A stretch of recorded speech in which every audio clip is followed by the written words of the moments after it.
Hey guys, welcome back to another Battlefield 6 video, and today's video will basically be the opposite of yesterday's video where I went over the most important changes and what they look like and how they affect your gameplay. And today we're going over a few stealth changes as well that were made with the update that were not in yesterday's video, but we're mostly going over a long list of issues that were also brought into the game with the last update.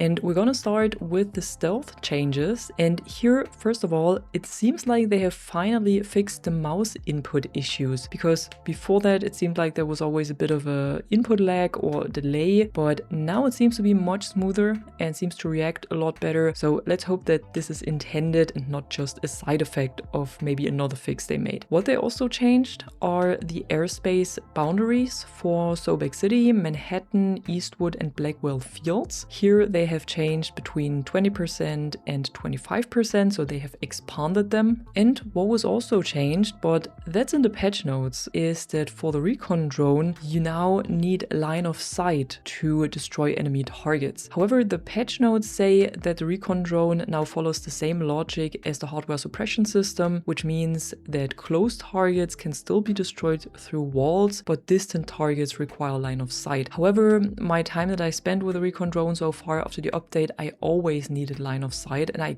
couldn't destroy anything through walls anymore. I can't really tell you how small this distance needs to be able to destroy something through walls, but for the most part you need line of sight now. And lastly, but here I'm not sure if this change was actually introduced with the last update or with the Season 3 update 4 weeks ago, but I think I never really shared it, but I think it's nonetheless important. When you go to settings and graphics and scroll down to camera shake amount, you can now lower this to 25. This was only possible down to 50 before, but now you can lower it to 25, which means you can reduce the amount of camera shake that you get from nearby explosives or from grenades even more now with the value of 25. So be sure to do this.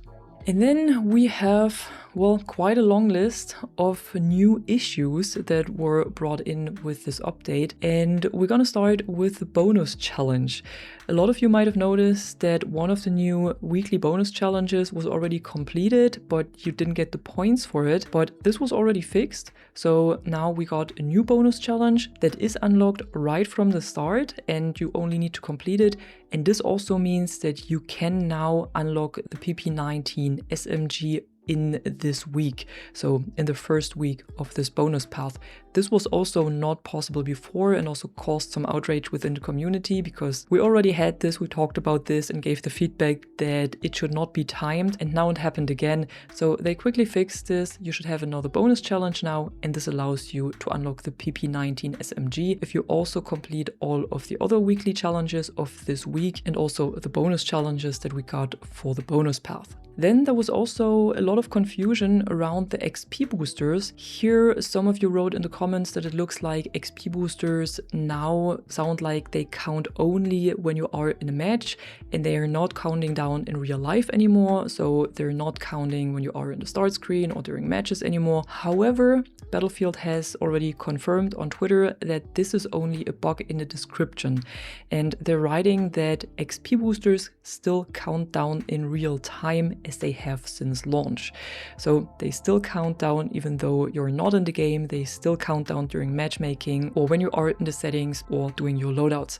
They still count down once they were activated, no matter if you are in a match or not. And the description bug will be fixed in a future update. Then we have a bug that, well, should have been fixed with this update, but unfortunately it's not, and that's the lighting issues in Battle Royale. So they have implemented an initial change or an initial bug fix, but this did not work unfortunately, and it didn't resolve the underlying issue. So you will still experience this, especially around the boutique or the lighthouse, and it will hopefully be fixed in a future update. What they've done as well, but that's for Battle Royale solos, is that they have removed the Traverser Mark II, but only from this specific game mode. And now they are reviewing what kind of impact this will have on the match balance and see if it needs to be activated again or if they just keep it out of this mode. Then another bug that has returned and that you might experience again is that when you quit your match and you want to go back to the start screen, you might get stuck with the Battlefield 6 logo, or you might get stuck in a black screen again. So you have to restart your game if this happens to you, if you want to keep playing. What's also an issue is that when you're trying to install content from the in-game menu, so when you go to settings and then to system, you can, well, theoretically install some of the game's content right there, but this is not recommended right now. If you can avoid this, then try to install whatever you need from Steam or the EA app, because installing it from the in-game menu can cause some issues. And what can cause issues as well is the custom search,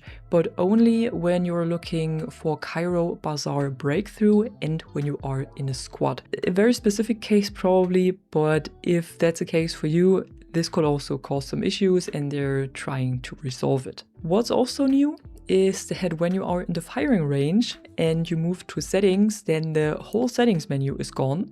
This is completely broken right now, so you can't do any settings or try out some settings maybe in the firing range. You would have to go out of the range and then you can access your settings again. What's also broken is the game mode logic in Strike Point. You know, the 4v4 mode where you have to play around one objective and either eliminate the enemy team or capture the objective. This is broken right now, and sometimes you lose rounds that you shouldn't have lost, and sometimes you win rounds that you shouldn't have won.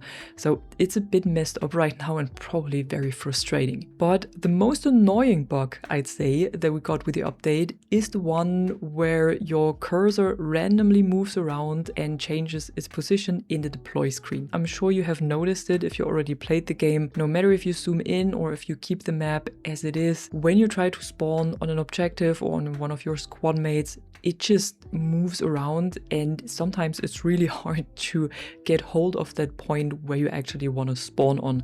So this is really annoying, and for me at least it causes quite some frustration. And what's also new, and that was actually pointed out in the comments, I wouldn't even notice, is that the laser designator of the Recon class doesn't have a HUD anymore. So if you use it as a normal laser designator and you just directly look through it, then you will see your normal HUD and you won't see the HUD of the laser designator. You can still designate stuff, but you're not seeing where you actually designate, and you also won't see when the designation is done.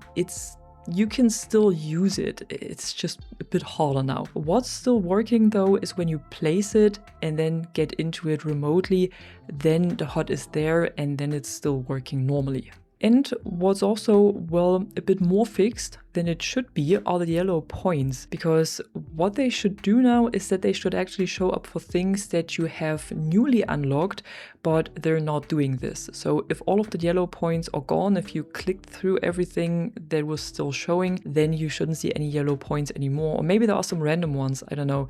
But for me, and I've also read it in the comments for you guys, yellow points are not showing up for things that you have unlocked. So they're gone now, but they also don't really serve their purpose anymore.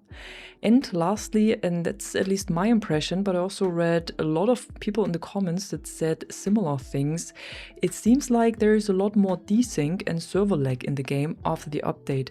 So it feels like everything has a bit of a delay, your shots have a bit more of a delay, you're dying more behind cover again in one frame and so on. And I know there are a lot of different things that could affect this, including your personal internet connection, but if a lot of people say it, I think it's probably an issue with the game as well. So for me at least, for me personally, this got significantly worse after the update. And lastly, I quickly want to go over a leak that Temporal has posted. So he just said, quick sneak peek at unreleased Battlefield 6 content, and then we see 4 weapons that he has found in the game files, and these are the EF-88, an assault rifle, the Bren 3, a carbine, the VSSM, a DMR, and the HTI, a new bolt action rifle. And also what he found as well are naval mines. And I think the mines we will definitely see in Season 4, because that's when we get naval warfare, so the mines would make sense, and probably the other weapons as well. And yeah, what I forgot of course is the patrol boat, so that all would make sense for Season 4, where we will see naval warfare. And that was it for today. these were all the things that are broken or were added to the game without our knowledge. So I hope you enjoyed this video nonetheless, even though it's more about issues than anything else. And if you did, be sure to drop a like and subscribe, and I'm gonna see you in the next one. I'm the Catwoman and you are awesome.